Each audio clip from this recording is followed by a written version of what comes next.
Hey guys, it's Miss Aguilar again. This is the second part of the Unit 8 exam review. This is where we left off in the last video, and this is where I'm going to pick up. So we're talking about the wave equation here, and there's 4 different points here. Each of them has you solving for a different variable. The last one is a velocity again, but one frequency is unknown. Okay, so let's start with the starting equation, and it's to set up to solve for velocity. And it's going to look like V is equal to the wavelength times frequency. Remember, this lambda symbol is for wavelength, and that lowercase f is frequency. All right, the next one is to solve for wavelength. This is pretty straightforward. You're starting with the starting equation, and you're going to solve for wavelength. So you're just going to divide frequency on both sides, and that equation will end up looking like V over f is equal to wavelength. The next one is asking to solve for frequency, and again we're going to start with this starting equation and just divide wavelength on both sides, which will look like this. V over wavelength is equal to frequency.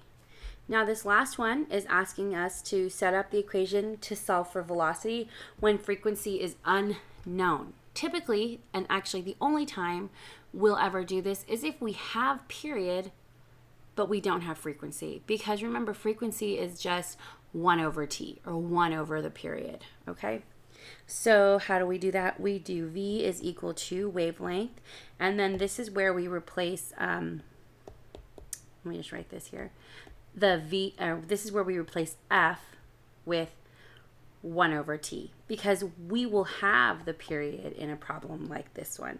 So it will look like this, 1 over t. All right, and just to make it look a little bit more simplified, you can write it like this, as wavelength over period. That would be your final setup. A real quick recap. Just remember that F, or frequency, is in units of hertz. Velocity is meters over seconds, and wavelength is in units of meters, which I'm sure you already all know. So we're just, following that.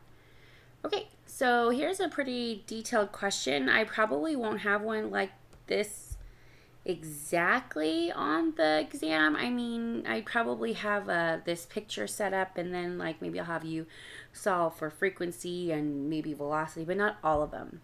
But let's just kind of tackle this real quick, and then whatever might happen on the exam, you'll know how to do it. Okay, so we have a complete wave here in this picture, and it is 12 meters long, and it is occurring in 8 seconds, but we want to know what the frequency is. So if you remember, frequency is just the number of seconds for one cycle, or one oscillation, or one vibration to occur. All right.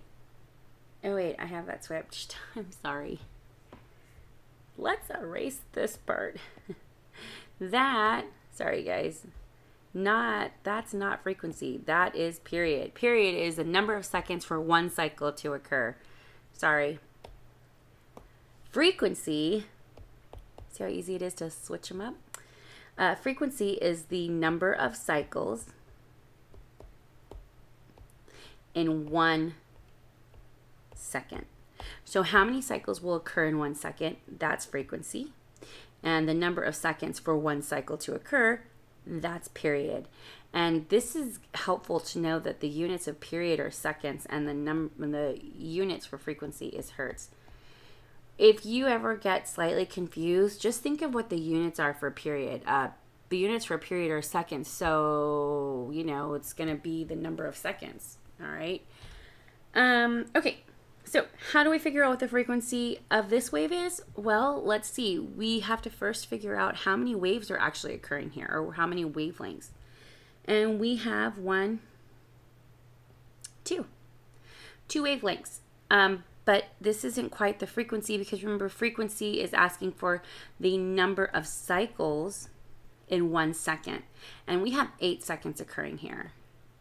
Okay, so how can we figure this out? We would just take 2 the number of cycles, divided by the number of seconds it takes for 2 cycles, and then divide them. And once we're able to divide them, we end up with 0.25 hertz. What does that mean? That means a quarter of the wave will occur each second.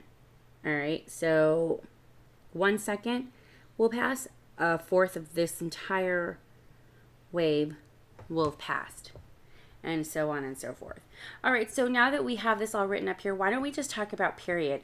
So period is right here, and it's asking us to solve for the period. And remember, period is simply the reciprocal of frequency. So what is 1 over 0.25?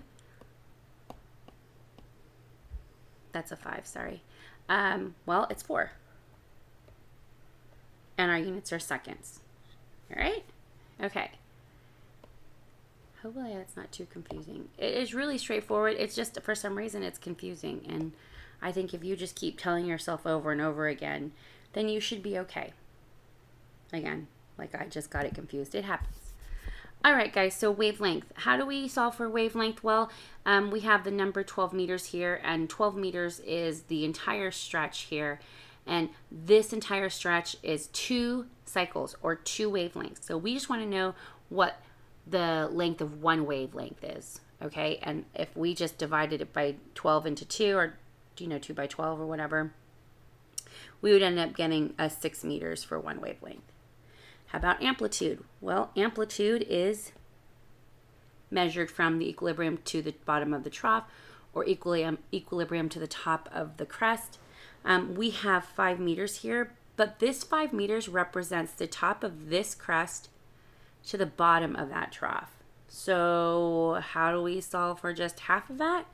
Well, we divide 5 in half, and we end up with 2.5 meters. Nice. All right, how about velocity? So we're going to solve velocity using what we have just discovered, and you can solve for velocity in 2 different ways. You can either use the traditional velocity is equal to delta x over t, or you can use our wave equation that we were just going over, right? Wavelength times frequency, because we have all these values. We have the delta x is 12 meters. We have the t is 8 seconds. We have wavelength, it's 6 meters, and we have frequency, and frequency is 0.25. So if we just put in what we know, plug in chug, we could use V is equal to 6 times 0.25, and what do we get? Beep, boop, beep, beep, beep, beep, boop. 1.5 meters over every second. So our velocity is 1.5 meters for every second. There you go. It would end up exactly the same way as if you put in delta x over t. Try it out and you'll see. All right, now how about this one at the end? It's asking you to solve for how long it will take to travel 320 meters. So let's use this velocity is equal to delta x over t. And since we're trying to solve for t, let's just switch out our v and our t. We'd end up with an equation that looks like delta x over v. And we know our velocity because we just solved it.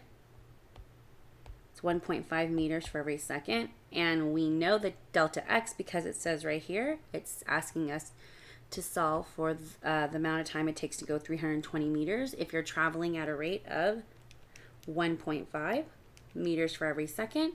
And that would end up coming out to be 213.3333333 seconds. So that's the answer for this bottom one here. It would take 213 seconds, well 213.3 seconds to travel 320 meters if you're traveling at a rate of 1.5 meters for every second. All right, well, that took us a little while, about 9.5 minutes. So I'm gonna end this second video here just so it doesn't seem too overwhelming, and it'll give everybody a chance to look at everything. So let's end the second part of this Unit 8 review, and I will post this for you guys and move on to the third part. All right,